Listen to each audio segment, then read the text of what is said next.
The following episode might contain sensitive content that you might not be comfortable listening to.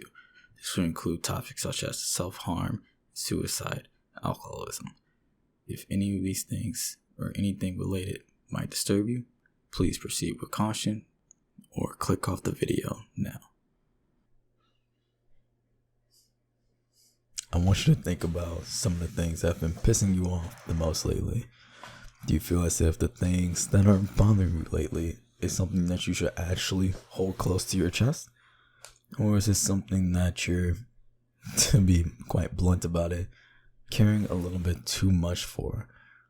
The risk and the potential downfalls of what you are worrying about doesn't match the actual stress you're putting into it. Hello, my name is Hazy, Who Killed Hazy, and welcome back to yet another episode of the Only Rainy Days podcast. Tonight, for me at least, depends on how you see 4 a.m. I'm doing things a little bit differently. I usually try to start off with a little bit of a quip, a little bit of a joke about the fact that I never seem to know exactly when I'm going to call an episode, in the moment at least. Prior to fully recording it, I guess is a proper way to go about it, or go about mentioning it. But today, I legit don't have any names. I don't have anything written down. That's a little bit of a lie. I do have some things written down, just not a title necessarily. The only thing I have written at the top of the sticky note is the word rant or ranting. And I have a bunch of topics just because I have a hard time thinking properly in a moment. So I want to make sure if I actually got everything out of my system, then I have something else to really go, further on to. Otherwise, this is going to be a relatively discombobulated episode, and more than usual, because I know I have a habit of going on rants at times and going a little bit off topic to finish up a story or whatever point seems to be most prevalent to me, whether it be actually relevant to the topic of the night or not. But this time I'm going to let my mind just run loose, basically run rampant. Wherever I end up is wherever I end up.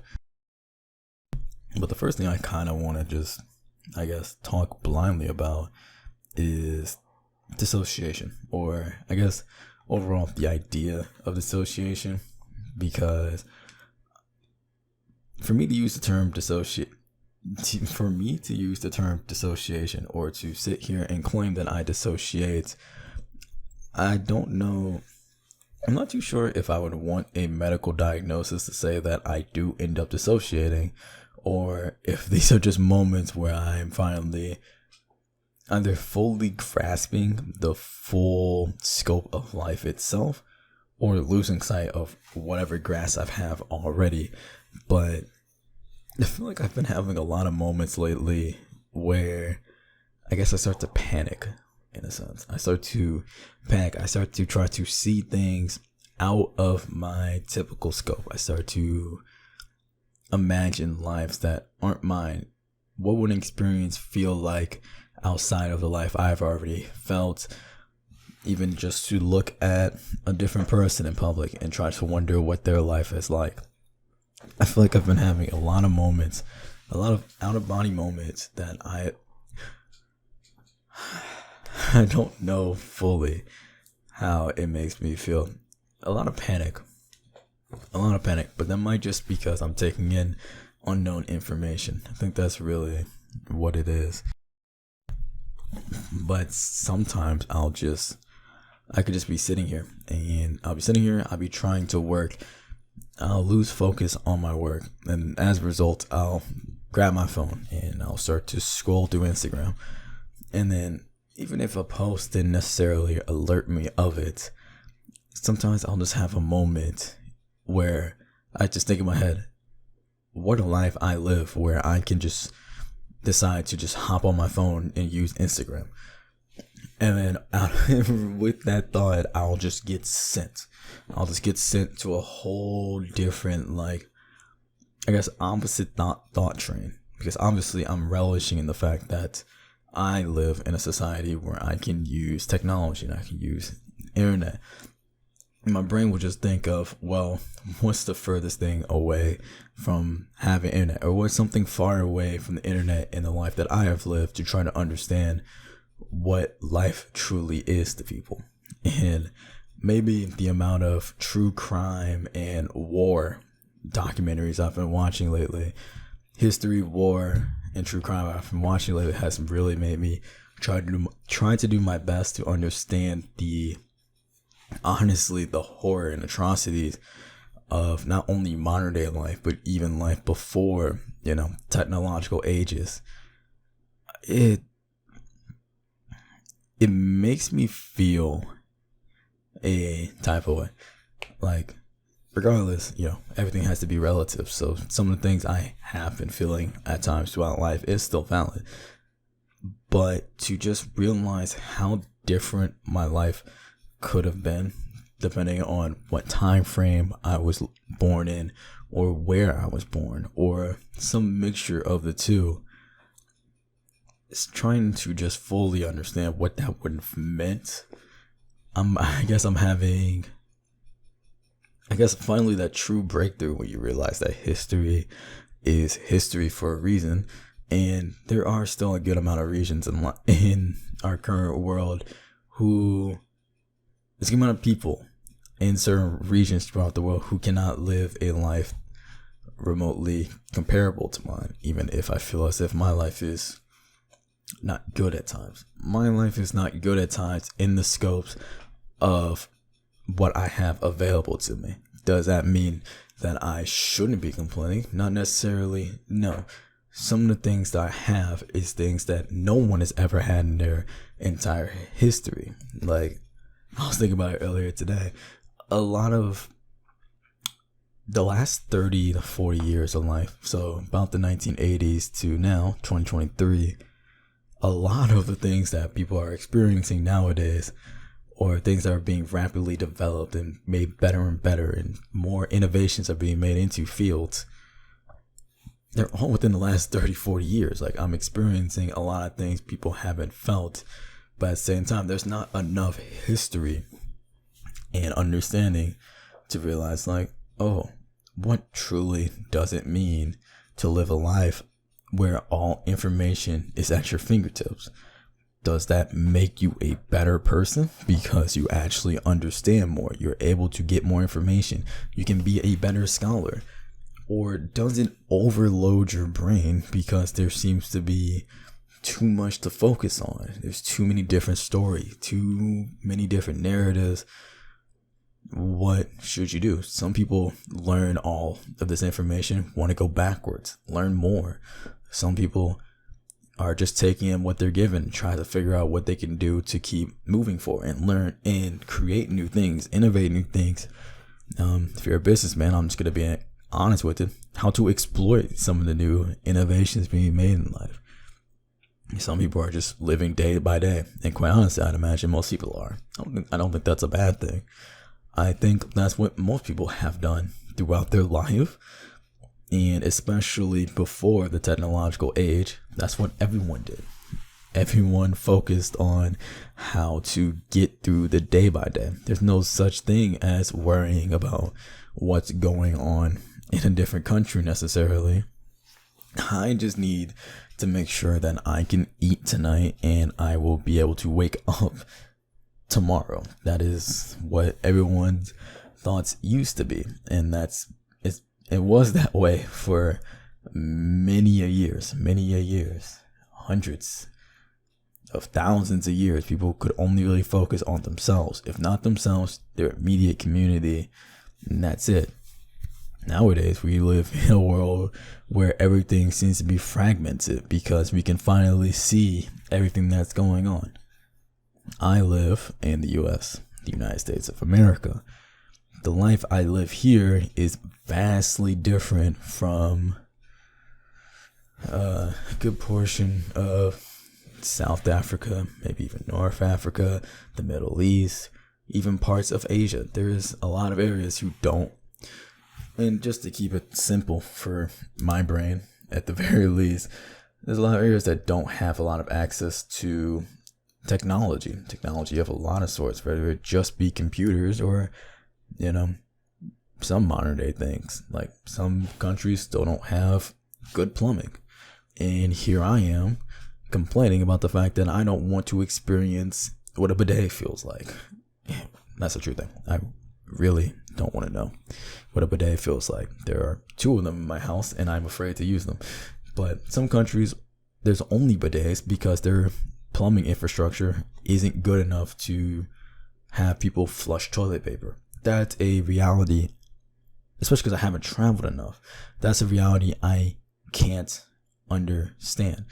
At this point, with spending my entire life surrounded by devices and information, there's always been hundreds of books in my house, and from the age of 6 onwards, I've basically always had something to play on. A DS, a laptop, a gaming console, anything like that. Most of my life has been enthralled in technology.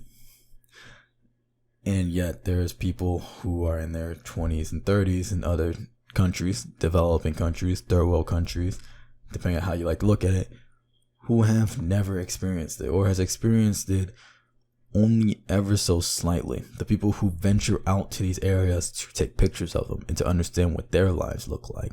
That's the only time they've ever actually come in contact with what I have. I guess I've been thinking, outside of all the war documentaries, the horrors and atrocities committed by some of the governments that still exist to this day and things like that, I've also been having these thoughts lately because my parents have been traveling a good amount this year, but throughout this year as well, they went to Africa. They went to a couple places in Africa. Sierra Leone is the biggest one that comes out to my mind, but it's also been Sierra Leone, Ghana. I believe there's about 1 or 2 other places, but they eat. I know at least my dad has been to Egypt, Cuba, or he's planning to go to Cuba, excuse me. But like, point is, my parents have gone to Africa a good amount of times in this year 2023, and I remember because I would pick up my parents from the airport. They came back from Sierra Leone. It was that trip specifically that has kind of stuck with me a little bit, but they were talking about their time in Sierra Leone. Oh, I think they went to Ethiopia too. Ethiopia, Ghana, and Sierra Leone. But they were talking about their time in there, probably mashed up all those experiences. But they were just talking about many things, from some people that they met during their time in Africa were survivors of the Rwandan genocide, which is a genocide that is pretty recent within our lifetime spans, if you truly think about it. I can't remember exactly when the Rwandan genocide happened off the top of my head. Actually, I'm gonna look it up. Actually, I ain't that point to get through. Rwandan genocide, yeah, 1994. With the Rwandan genocide, a pretty massive, significant genocide happened not even 30 years ago. And there are active survivors of the genocide that my parents met in these African countries, Sierra Leone, I believe, specifically.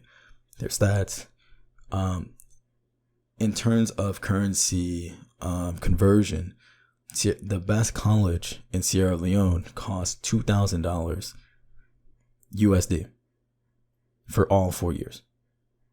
The best college in their country is $2,000 USD. To the average person in the United States, that sounds like just about nothing. Some people do live paycheck to paycheck. A lot of people do.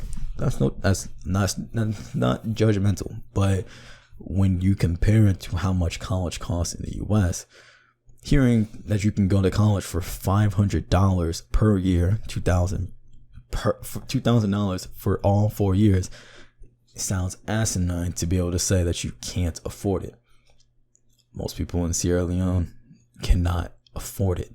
A lot of major banks and corporations that you might know in the U.S., maybe even in Europe, if you live there or if you've ever been there, a lot of them don't even condone business in the U.S. Hell, a little bit of a story, but during my parents' time in Sierra Leone, they actually found a young man in Sierra Leone who they talked to and gained a lot of appreciation for.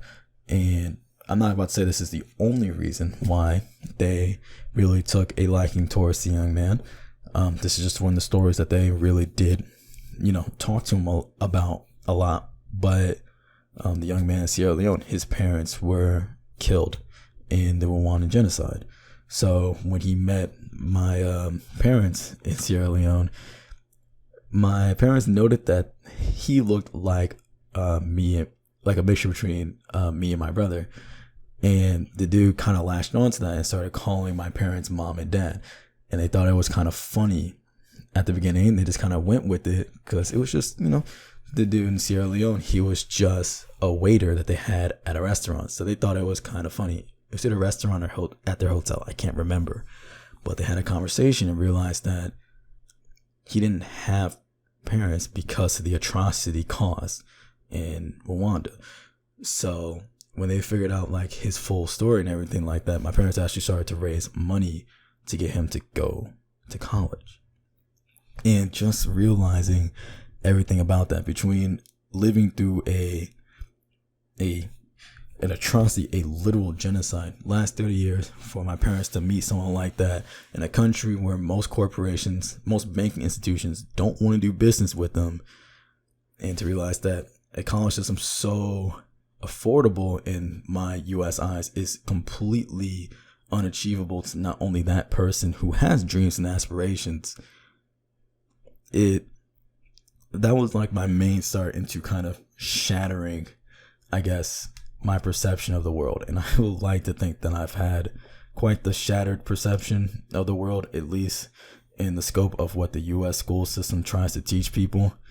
But these last couple months has really had me all over the place. I can't even say the last couple months. It's been maybe the last year.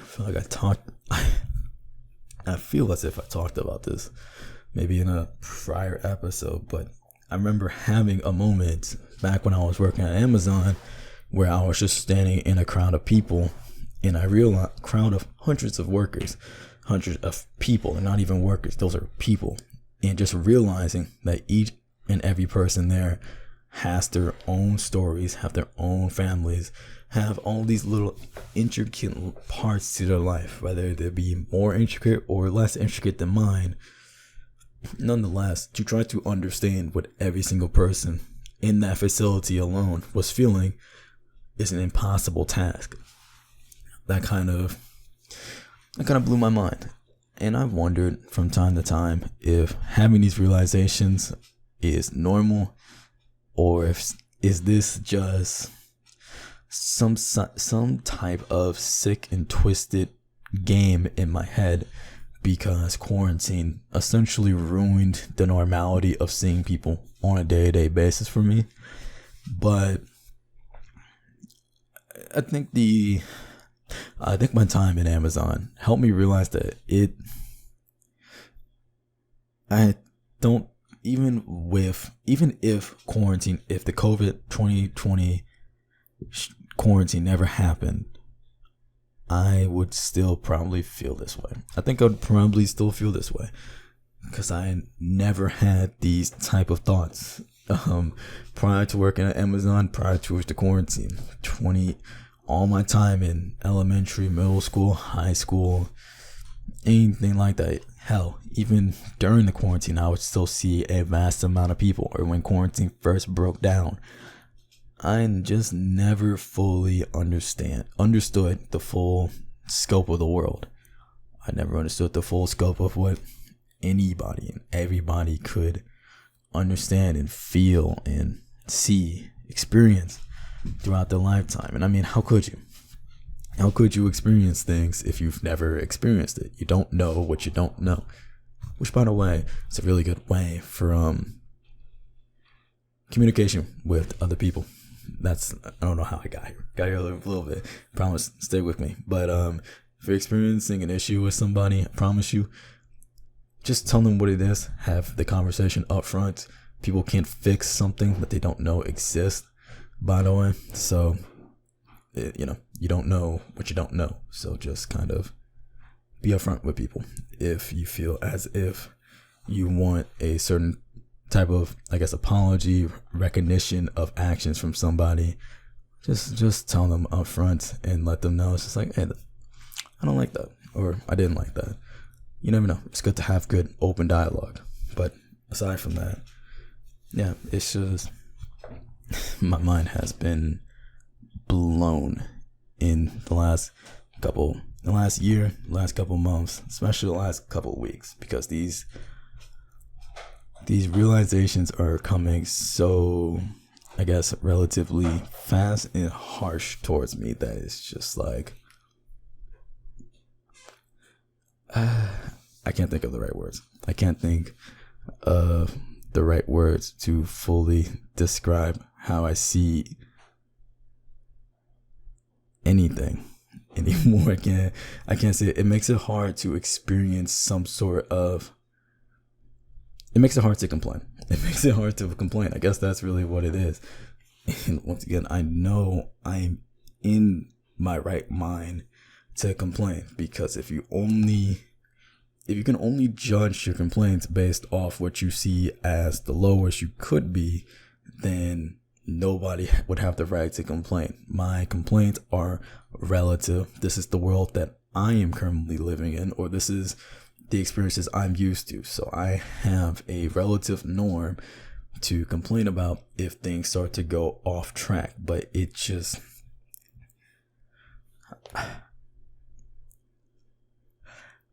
I have to realize that despite my downcomes, I still am blessed. I still am blessed. I'm blessed in a lot of ways, and I think that's it. I just keep forgetting. I literally just keep forgetting that some things just aren't as bad as I allow them. Things aren't as bad as I let myself see them. I think the world is collapsing just in general when things start to go astray, even without trying to focus about, even without looking in the grand scheme of life and the grand scheme of current life and other, relatively worse areas. Just trying my best to not lose my mind when things start to go wrong. I guess that's something that is still something that I struggle with. I struggle with a lot, and I don't think there's anything wrong with it. It's just, I wish I had a better grip on it, especially in the situations where I allow myself to portray a character in which I do have a better grip on the situation. Like, for example, I've been having a lot of moments and a lot of fear about, I guess, a lot of friends. I guess that's the best way to put it. And that's just, like, I just gotta bite it. I just gotta close my eyes and bite down on this topic. Basically, I've been very fucking scared for a lot of my friends lately. I would actually say probably all of them, because I think essentially all of my friends in the last month, 2 months, maybe even 3 if I'm going to be gracious, but I'm pretty sure all my friends have hit me up in the last 2 months or so. A lot of people that I've talked to lately, a lot of friends lately, have not been doing the best, I guess, is the way to put it. And that's the sugarcoat way. That's the sugar-coated way to refer to it. To be completely honest, a lot of my friends are having some very fucking low points in their life. You can imagine what a low point might be. In some cases you might be right. In some cases you might be wrong. It's not my business to put, it's not my right to put other people's business out there in any capacity. But that's just the truth of it. I've had a lot of moments lately where I've been confronted and faced with situations others are dealt with. And I mean, I do what I can. That's all you really can do. Especially, you can only do what you can do in all situations, especially when it comes to dealing with, hearing about, trying to help someone else with their own issues, whether it just be in their personal life or mental health. It's been both of those situations lately. So I do what I can, but I try to be honest with myself and others whenever people ask about it. But man, I cannot put it any other way. I've been scared fucking shitless the last couple months, quite honestly. I've been scared shitless. A lot of not a lot, but good amount of sleepless nights, whether it just be from nightmares of bad things happening to refusing to sleep properly to make sure I can be there. Because the shit I've experienced it. Quite honestly, the last thing I want to fucking wake up to is a text. That's not. I actually bathe in glory on the days where I wake up and I don't have a text on my phone. That means I didn't miss anything. I live in, not constant. It comes and goes. I know it comes and goes. So I do as much as I can to make sure I don't even have to think about those type of situations. But people just aren't.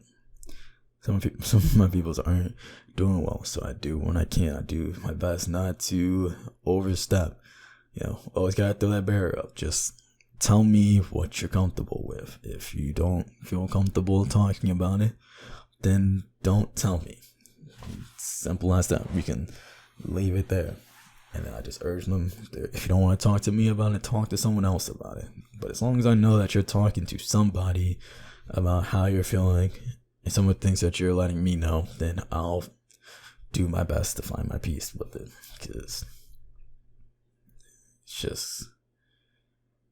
it's fucked, man. It's fucked. And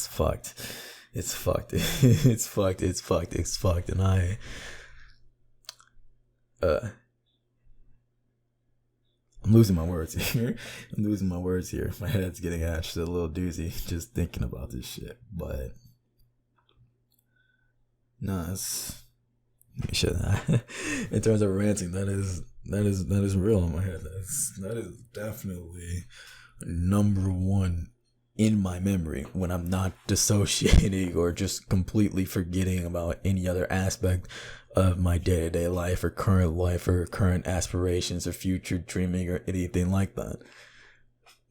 And even when I'm thinking about what I can do for myself, for my future, it's met at least 50-50, a clean handshake with just absolute worry and, I guess the feeling of being terrified that I'm going to lose someone next to me or, lose someone, whether it be in the actual or someone goes so far off the deep end that I have to remove myself from them because their trials and tribulations are directly influencing mine. Because there's like a limit. There's definitely a limit to what I can deal with and what anyone can deal with necessarily. But I don't think it's a bad feeling at times, but in that you have to do what you have to do for yourself. If someone is going to latch onto you while drowning and you can't pull them up, you just do what you can and then you get out of there. So I don't think I'll get to that point. I pray and I feel like as if I can't hold on to my friends and I can see them see better days, because I know better days are on the horizon for all of them. But I guess that's just it. I just really hope that it doesn't get to a point where I have to leave without actually seeing, quote unquote, the job done.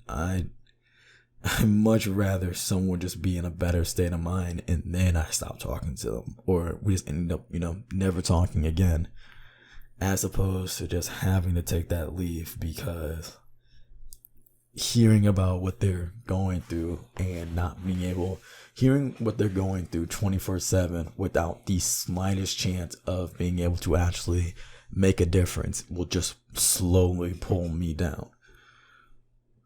That's been the big issue. That's why I've had to cut people off before. Because if you're gonna tell me about how you feel, at least give me an opportunity to try to help you. If I'm just gonna be your giant venting board where you just tell me everything wrong, tell me everything that's going wrong, and just make me feel bad without helping me help you, I can't be around you, and it fucking hurts. But that's just the truth. That's individual survival is number one. As long as you ain't worrying about surviving yourself, then you can be there for other people. But if someone's not gonna help you, help them, but they're just gonna keep pulling you down, at some point you just gotta point them in the right direction and then take that step back. Just tell them, you need to tell your therapist this. You need to go to therapy. Things like that. I've had someone who I've just had to tell outright that I can no longer just sit here and listen and not have any. I can't sit here and listen to everything that you're telling me constantly, and then for you to just keep disregarding anything I try to say to you to try to better your situation or try to help you mentally. If you're interested, I have a friend who might be able to help you as well, or some resources. But if you don't want either of them, please let me know, and I won't give them to you. But at the moment, I am not in a mental state well enough to try to help both myself and you. I apologize for everything. I wish you the absolute fucking best. And if nothing changes, but I feel in a better spot, I will definitely come back to aid you. But at this moment, I can't help you without ultimately destroying what's left of me. I've had to tell someone that before, and that's a doozy of a statement. That is a doozy of a statement to tell someone. But at the same time, if you can't help yourself, can you really help other people? Like, fuck, that statement just brought up a whole nother line of thoughts. But yeah, you really can't help anybody if you can't help yourself. You have to be in a right state of mind, or at least a semi-right state of mind, to be able to help someone else. Remove yourself from your experiences slightly. Try to understand what they're going through, what they're feeling, and I just hear them out or try to give them advice. At the very least, just hear them out. You can't even do that properly if you're stuck in your own head. You truly cannot help anyone if you're not in a good state yourself. But you also just gotta be in a good state yourself. So some things just have to be said and done. But ultimately, I know right now I'm pretty fucked up. I'm kind of fucked up, excuse me. I'm kind of fucked up, but I'm still in a good enough spot to be there for my friends, and that's all I fucking care to do. That's all I care to do. That's all I want to do. That's all I plan to do. I haven't lost faith in any of my friends. I believe that they're amazing people, wonderful people, but if I know firsthand that not only does the beauty of life and the beauty of self is lost in relative desolate times mentally, so I have to just ride with them until they fully see and understand that they aren't some jarbled puzzle of themselves, that they're not some giant monster who only causes harm to the people around them. To see that they're not just lesser than. I need them to just understand that they're not lesser than. I've heard some friends say that shit a lot. I've seen some friends be told that by people in their life, even some relatively significant people in their life. You can take a guess on what that means. No confirmation, but I've seen some of the people around me get torn seam in and seam out by themselves and people around them. And I've been fucking worried, stressed, but I need to be there for them. I want to be there for them. I just want them to do great. I want them to do great in general, because it's always good to just see people strive. But on top of it, what are the words that I'm thinking of here? I always laugh about this because some friends ask me why I don't celebrate my birthday and why I don't want gifts. I don't think my friends and the people I'm constantly in tune with truly realize how much I value and appreciate their time. Because I know that not everyone can get everyone's time, You invite someone to play a game and they show up. They're choosing to be there. Everything like that. I've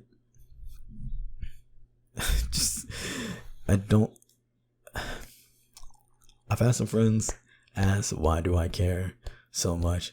And some people even just imply, I just don't think the people around me realize how much they mean to everyone around them. And I don't think some of my friends know how to find that answer quickly either. And it is stressing me the fuck out, because some of my friends are just sitting there bombarding themselves with feelings and emotions and thought processes of they don't deserve anything, they don't deserve love, and they're just going to be this confused mass that just floats around in the universe until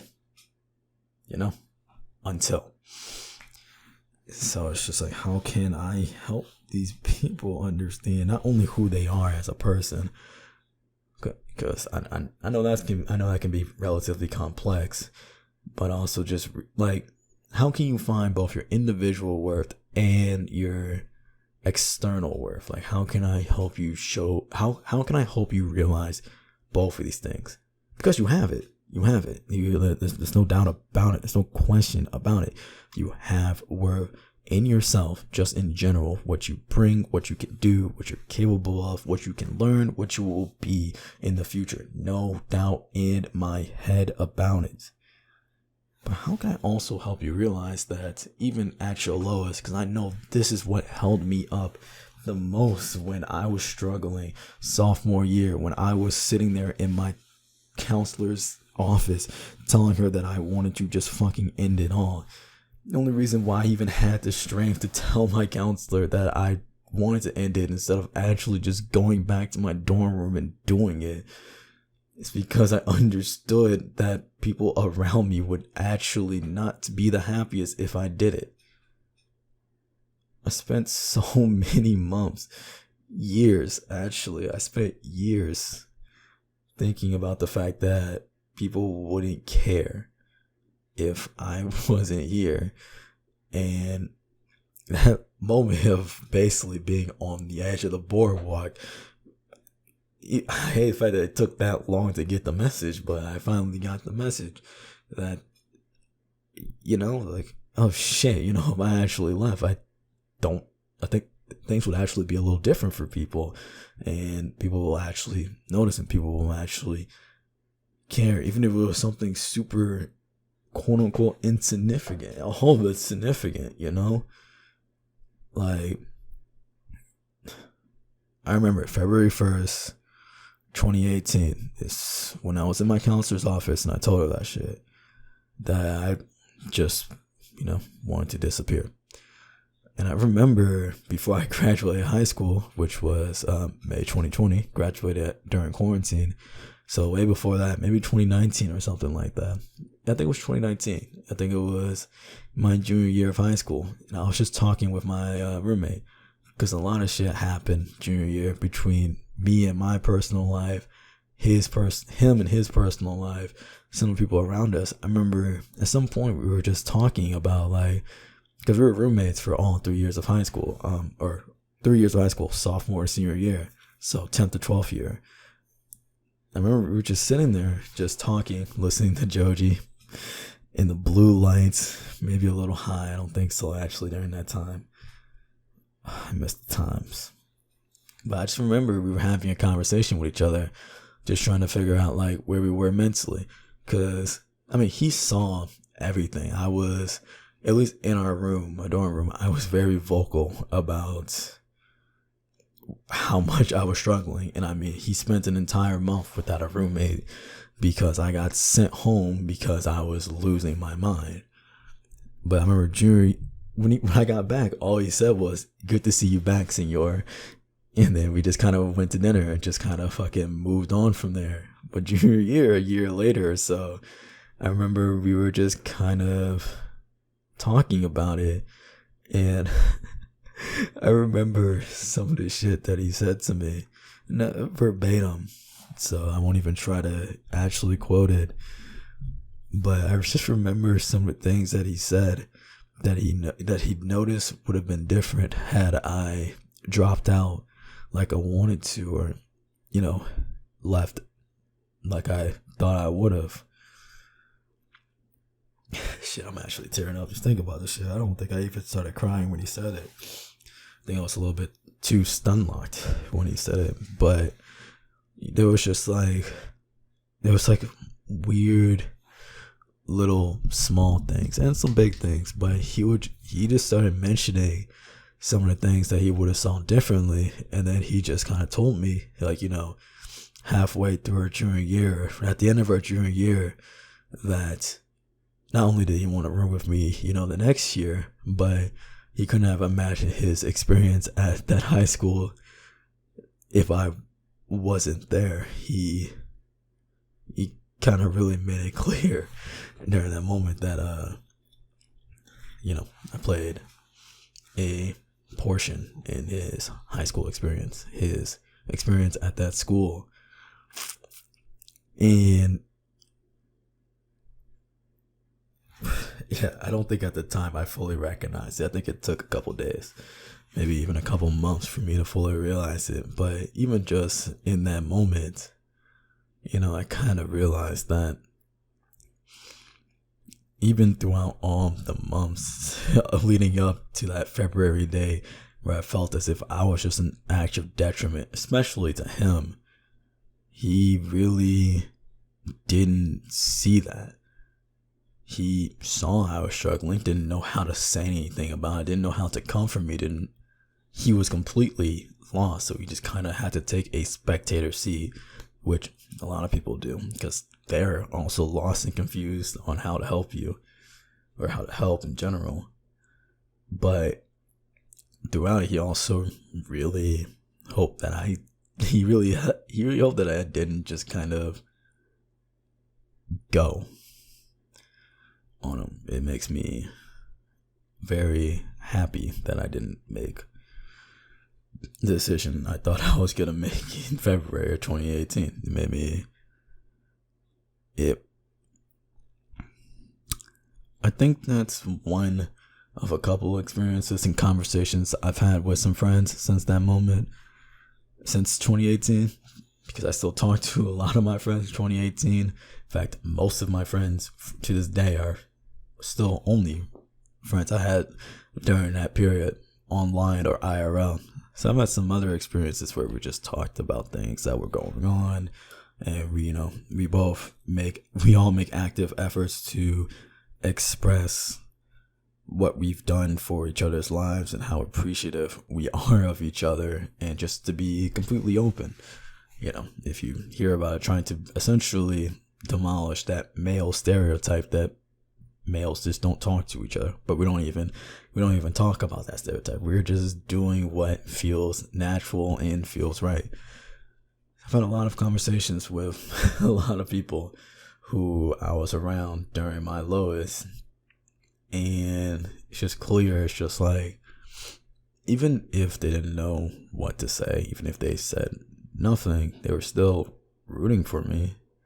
They still wanted me to be there. They just, between what's going on in their life and a complete lack of an idea of what to say, because emotional and mental struggles are very volatile. They just said nothing. They just didn't really say anything. It was like wishing well from a distance, basically.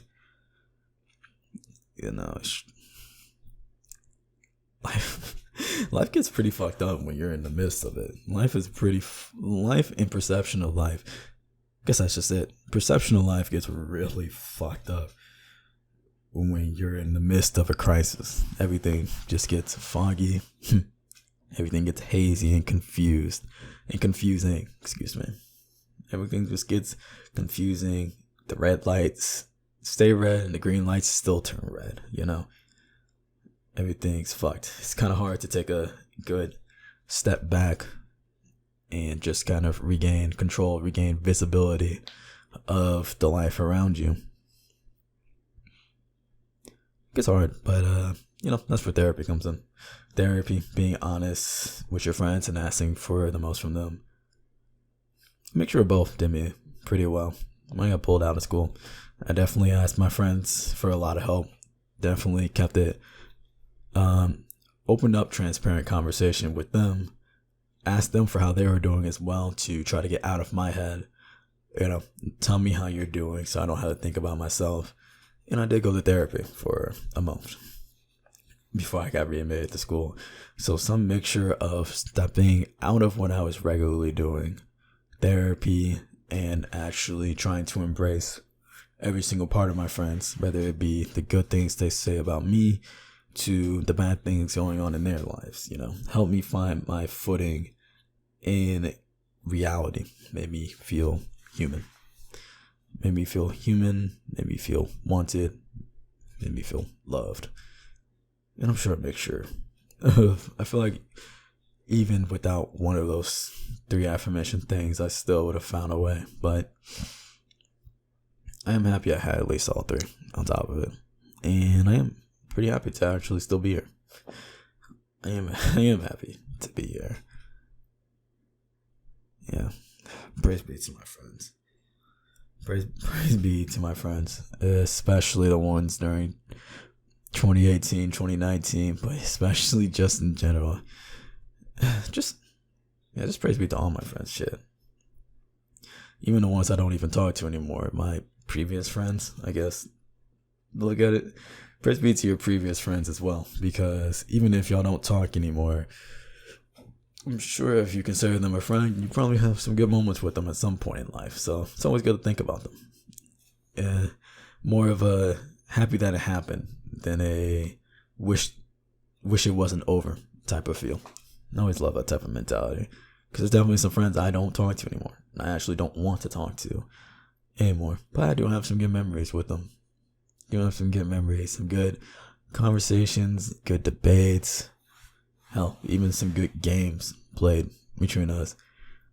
And I don't want to talk to them anymore. I promise you. I don't have an interest in really talking to them anymore. But it was fun when it lasted. And same for good friends that I just lost contact with. I wish we could talk more. But those good memories are ones that I think of quite a lot. So it's always been nice. It's always been nice, basically. In a way, it's impossible to lose if you just cherish what you have instead of cherishing what you could have, I guess. Being mindful of what's in your possession, because a lot of, I think that's just in general. Some people will get something and then forget the power and the allure of why you even want it in the first place is always wanting something new. Just take a step back to realize what you actually have. Realize that it's most likely an upgrade of what you had prior to, and even not in general, sure, that's what you have in itself. I mean, everything is supposed to be taken in at the moment. So, everything is beautiful. If you have a phone, wonderful. Internet, great. Plushies, any sort of technology, laptops, PCs, keyboards, mice, headphones, books. Hell, I think I know someone that upgraded from like $5 headbuds to $10 headbuds. That's a dub in itself, quite honestly. It's always a dub. We always move up. But even if it wasn't like that, at least they got headphones. I remember moments in life where I didn't even have headphones. I broke all my headphones when I was younger. You got something that's great. If you ain't got it, let's try to get it. That's basically it. A little bit of a fourth wall break. I didn't even know I'd get this far, just kind of ranting. But yeah, I think that's about it. I think that's really about it. I still have some things I need to accomplish or do tonight on top of it. And I think I hit the end of my points without just going into another one. So, yeah. If you feel like you're dissociating, start naming 5 things that you can feel. Start naming things that you can feel, smell, and see. A good thing for things that you can see, start either naming colors or start naming specific things that you can see. If I was to name 5 things right now, I have a water bottle, black bandana, drawing tablet stylus, a remote control for my fan, and Gigi. And Gigi is a small little plushie cat for the cat Gigi from the Studio Ghibli movie. I can't remember the exact name. I'm pretty sad. I think it's Kiki's Kitchen. Lord, if I remember. But that's 5 things. So yeah, if I get dissociating, start naming things that you can see, smell, touch. Realign with your senses. Remember box breathing, which is breathing in, holding it for 3 seconds, fully exhaling, holding for 3 seconds. That's always good too. Make sure to get yourself some water. Water is very wonderful. And check in on your friends on top of it.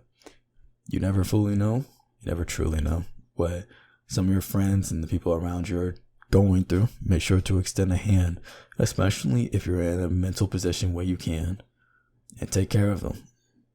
Take care of your friends, because outside of family, if you take care of your friends, when you need it, they'll be there, they'll be right there for you as well.